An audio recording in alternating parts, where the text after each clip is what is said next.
Hello friends, তোমরা সবাই কেমন আছো? আশা করি আছো ভালো। তো আজকে চলে এসেছি নতুন একটা ব্লগ নিয়ে তোমাদের সামনে।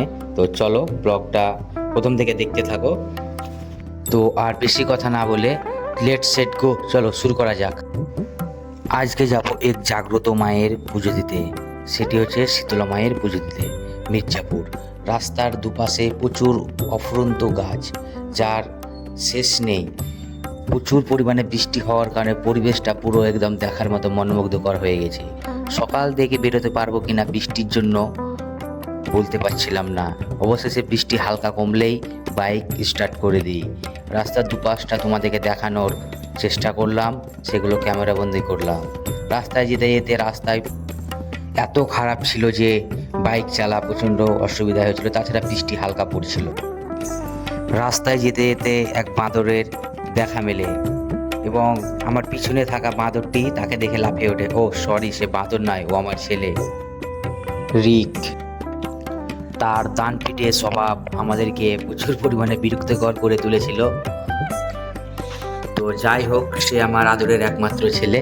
চলো ব্লগটা দেখতে থাকো।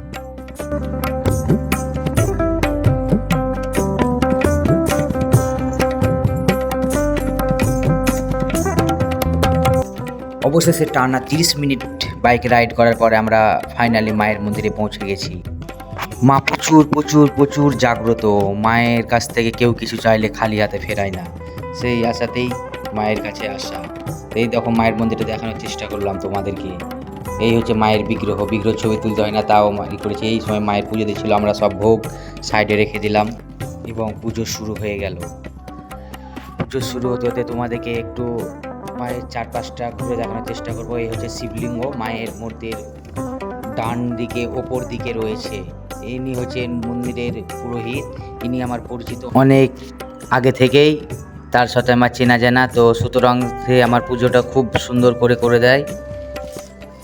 মায়ের মন্দিরের বিগ্রহের কাছে আমরা দুজনে একটা ছবি তুলে নিলাম এবং দাদুরা এখানে ভোগ বিক্রি করছিল এবং এক ঠাকমাও বিক্রি করছিল। আমার স্ত্রী ওনার সাথে কথা বলছিল।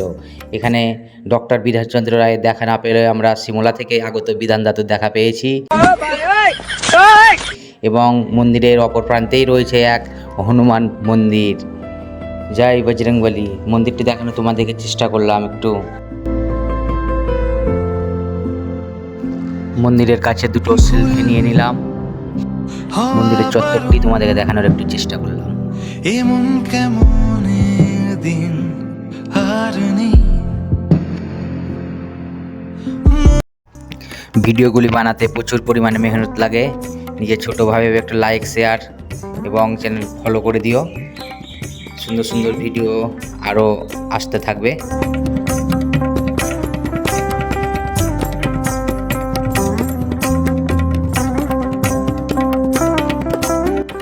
পুজো দেওয়া শেষ হয়ে গেলে বাড়ি ফেরার পথে গঙ্গায় মাছ ধরছিল, সেগুলো দেখে নিলাম তারা কী কী মাছ পেয়েছে এবং অবশেষে বাড়ির উদ্দেশ্যে রওনা দিলাম। Tata, bye bye.